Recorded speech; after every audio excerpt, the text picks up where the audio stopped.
Oke, kita lanjutkan mengenai materi antigen yang kedua ya, sesi 2.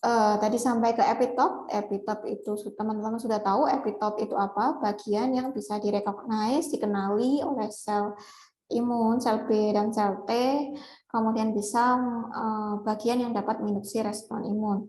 Karena bagian terkecil ya, ini klasifikasi antigen menurut epitop. Jadi antigen itu bisa diklasifikasikan menurut epitopnya. Karena epitop ini bagian yang penting ya dalam pengenalan dan penginduksi sistem imun.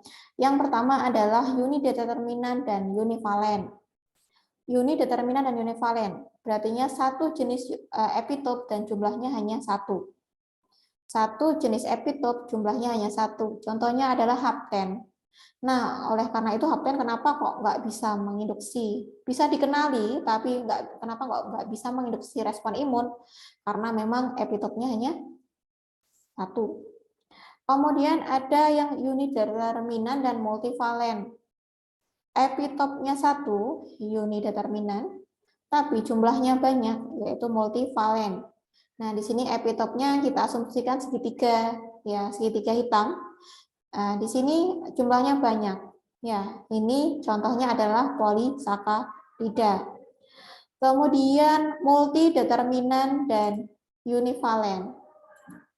Nah, multideterminan berartinya epitopnya banyak. Epitopnya banyak, ada segitiga, ada persegi, ada lingkaran. Tapi univalen, masing-masing epitopnya adalah satu. Nah, ini yang disebut dengan protein contohnya. Kemudian multideterminan dan multivalen. Epitopnya jenisnya banyak, macam-macam. Kemudian jumlahnya juga lebih dari satu. Ya, segitiganya ada dua, lingkarannya ada dua, perseginya ada dua. Nah, ini contohnya adalah kimia kompleks.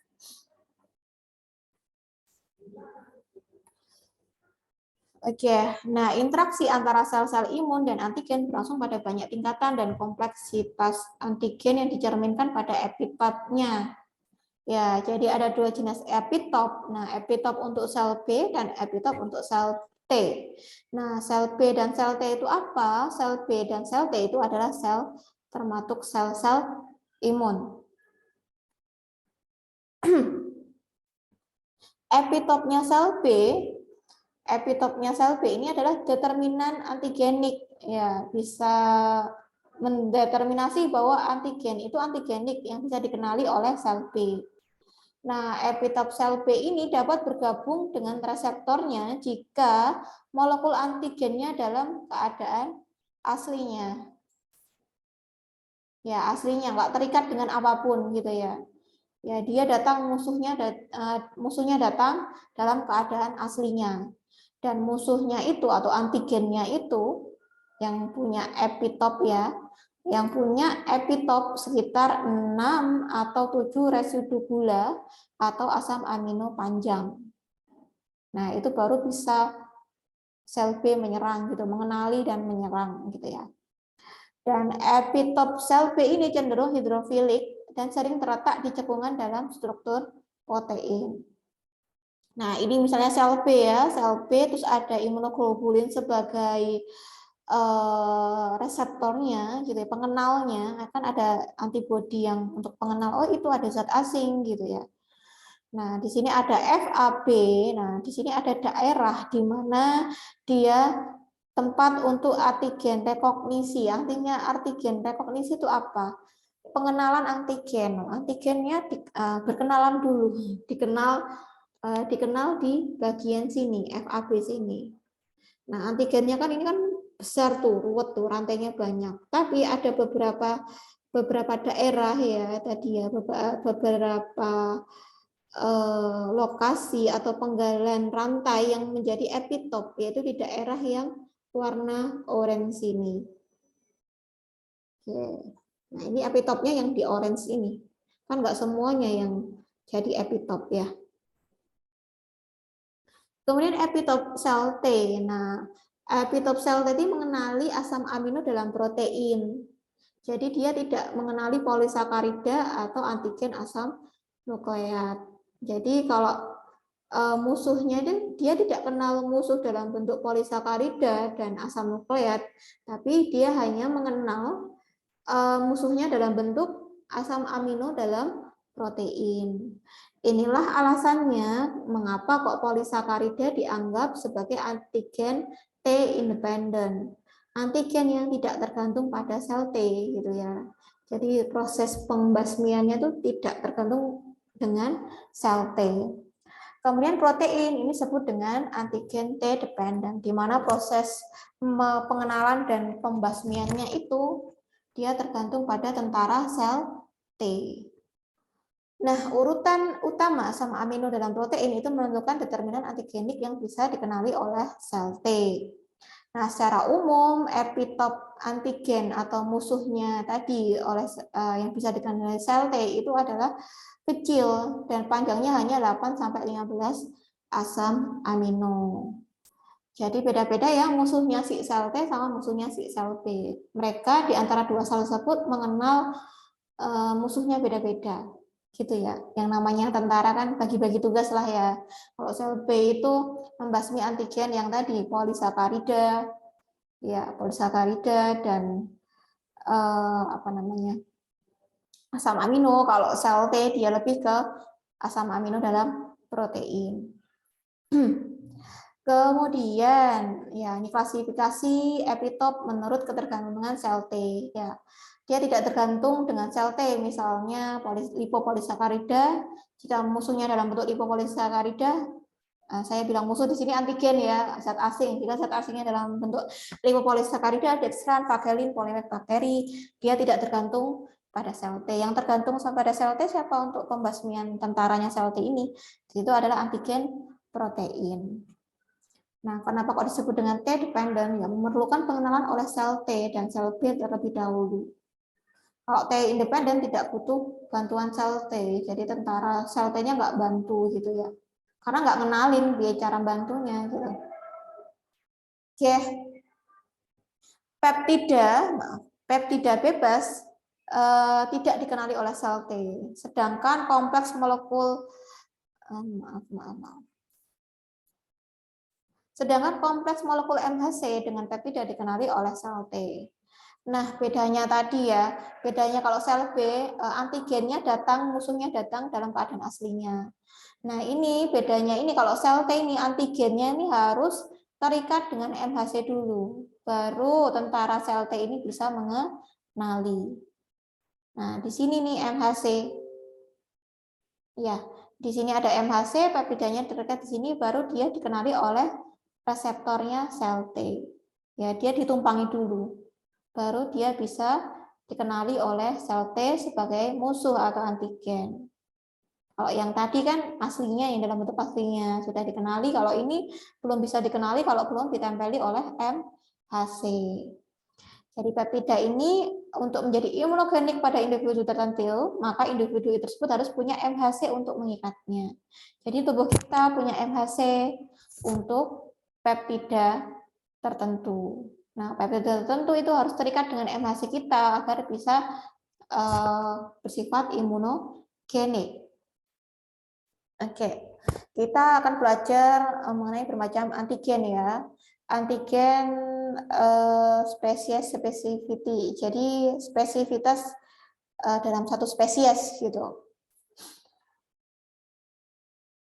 Jaringan semua individu dalam satu spesies, kita kan dalam satu spesies manusia ya, punya antigen spesifik tertentu. Namun beberapa derajat reaksi silang terjadi antigen dari spesies terkait.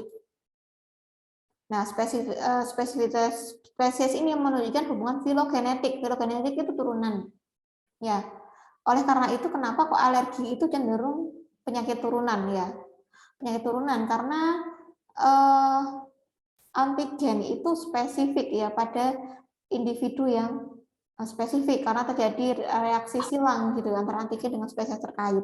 Jadi bisa ditelusuri si anak A kok punya alergi asma gitu ya, alergi asma yang terkait dengan alergi. Oh ternyata si kakeknya, si ayahnya juga punya riwayat yang sama. Nah, Hubungan filogenetik ini berguna untuk misalnya menelusuri hubungan evolusi antar spesies, kalau misalnya antar spesies ya. Kemudian identifikasi spesies dari noda darah. Ya, noda darah. Nah, ini misalnya di kedokteran forensik ini, kalau misalnya ada noda darah di tempat-tempat tertentu itu bisa mengidentifikasi, oh noda darah ini dari spesies apa, ini dari manusia gitu ya. Itu bisa, itu antigen dapat menentukan spesifisitas dari spesies. Kemudian isospecificity. Nah, isospesifitas ini ditentukan dengan keberadaan isoantigen atau antigen histokompatibilitas. Isoantigen ini adalah antigen yang ditemukan dari beberapa anggota dari satu spesies, tapi nggak semua. Ya, dalam satu spesies, anggotanya dapat dikelompokkan tergantung dari keberadaan isoantigen yang berbeda dalam anggotanya ditentukan secara genetik. Nah, contohnya adalah golongan darah. Ya, golongan darah itu kan di setiap sel darah merah dengan golongan tertentu kan punya antigen berbeda kan ya. Jadi makanya orang itu bisa digolongkan menurut golongan darahnya. Oh, itu orang dengan golongan darah A, itu orang dengan golongan darah B. Nah, isoantigen atau antigen itu ya ditemukannya ya di golongan darah tertentu. Nah, misalnya pada golongan darah B ya antigennya ya di situ golongan darah B gitu. Jadi fungsi pengelompokan berdasarkan golongan darah itu bisa untuk transfusi darah ya. Jadi untuk transfusi darah kita kan harus dicek dulu kita golongan darahnya apa. Jangan sampai penerima itu menerima golongan darah yang berbeda sehingga dianggap sebagai antigen atau zat asing. Seperti saya ceritakan tadi, kalau misalnya orang dengan golongan darah A diberi dengan golongan darah B, maka dia akan terjadi aglutinasi atau penggumpalan darah. Dan penggumpalan darah itu sangat beresiko pada orang tersebut. Kemudian yang kedua, untuk mengetahui mengenai ya perlunya untuk tahu golongan darah RH ya. Nah, ini akan terjadi isoimmunization dari pregnancy ya. Jadi ketika ibu hamil dia golongan rhesus positif dan menikah dengan rhesus negatif, nanti golongan darahnya si janin ternyata berbeda RH-nya dengan ibu. Nanti malah sel-sel darah merahnya si bayi itu malah akan dimakan atau dihancurkan oleh sel darahnya ibu.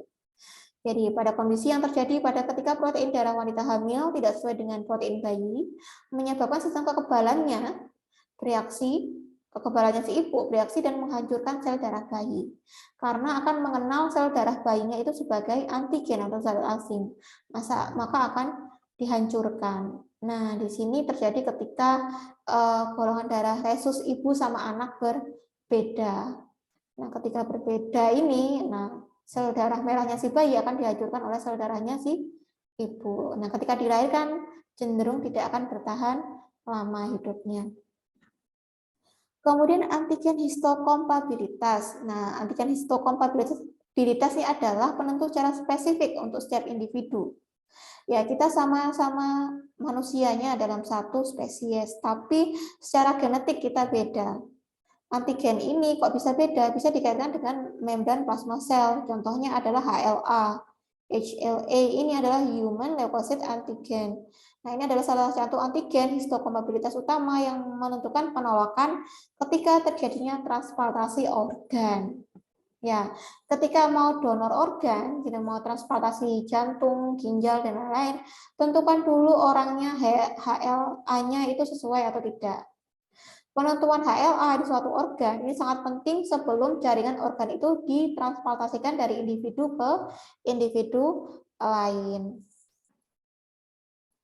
Oke, kemudian organ spesifitas. Jadi lihat antigen dari spesifitas organnya.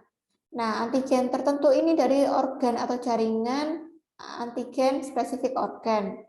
Jadi antigen di tubuh kita itu kan kita punya suatu molekul yang bisa dianggap antigen ketika diberikan ke individu lain gitu ya. Antigen itu ditemukan di otak, ginjal, jaringan lensa, bahkan dari hewan yang berbeda, memiliki spesifitas antigen yang sama. Nah, misalnya nih pada vaksin anti rabies ini disiapkan dari otak domba ya. Jika hati-hati kalian jika membuat vaksin dari spesies yang berbeda, misalnya domba, kemudian diambil dari otaknya domba. Nah, jika diberikan kepada manusia menyebabkan respon imun pada beberapa manusia tertentu. Ya, dia menyebabkan kerusakan jaringan saraf penerima. Ya, karena apa? Karena di otak domba itu terdapat antigen spesifik organ yang dimana kalau diberi ke manusia dia akan menimbulkan respon imun. Dan itu dapat menyebabkan komplikasi neuropalatik pada beberapa individu. Ya, karena dia punya antigen organ yang spesifik terhadap organ tersebut. Kemudian heterofile specificity. Jadi ditentukan adanya antigen heterofil. Jadi antigen yang sama atau berbeda dekat terkadang hadir dalam jaringan spesies biologis yang berbeda. Bahkan kelas atau kerajaan yang berbeda itu sebagai heterofil. Ini kebalikannya ya. Jadi kita punya antigen yang sama dengan hewan lain gitu ya. Jadi itu yang disebut dengan antigen heterofil. Jadi ada yang misalnya gini, ternyata antigennya antigen manusia dengan domba kan kerabatannya jauh, berarti keasingannya jauh. Jelas itu menjadi antigen. Namun ada kasus tertentu di mana sama gitu ya, sama dari spesiesnya yang dari kekerabatannya bahkan jauh, bahkan pada kelas yang berbeda atau kingdom yang berbeda dari spesiesnya. Nah, antibodi melawan antigen heterofil yang diproduksi dari suatu spesies yang bereaksi silang dengan antigen spesies lain. Nah, ini sering dimanfaatkan untuk diagnosis pada penyakit menular. Misalnya pada diagnosa tes Paul Bunel yang digunakan untuk mendiagnosis apakah orang tersebut terinfeksi virus Epstein-Barr. Nah, itu ditunjukkan oleh apa? Nah, antibodi heterofil yang menggumpalkan eritrosit domba. Jadi untuk diagnosa kita butuh sel darahnya domba. Nah, kita kasih darah yang mengandung antibodinya. Kalau dia dapat menggumpalkan eritrosit domba, maka orang tersebut terkena virus Epstein-Barr. Nah, itulah contoh antigen dalam penggunaan dalam diagnosa ya. Jadi antigen juga untuk mendiagnosa, untuk menentukan apakah golongan darahnya berbeda, apakah dapat mendiagnosa juga apakah suatu seseorang itu terinfeksi virus tertentu. Nah, itu saja untuk materi antigen. Jadi tadi di awal mengenal antigen itu apa, kemudian jenis-jenis antigen, kemudian epitop dari antigen, kemudian kemudian antigen itu ditemukan di mana dan jenis-jenis antigennya dan kegunaannya. Dari sini ada yang mau ditanyakan?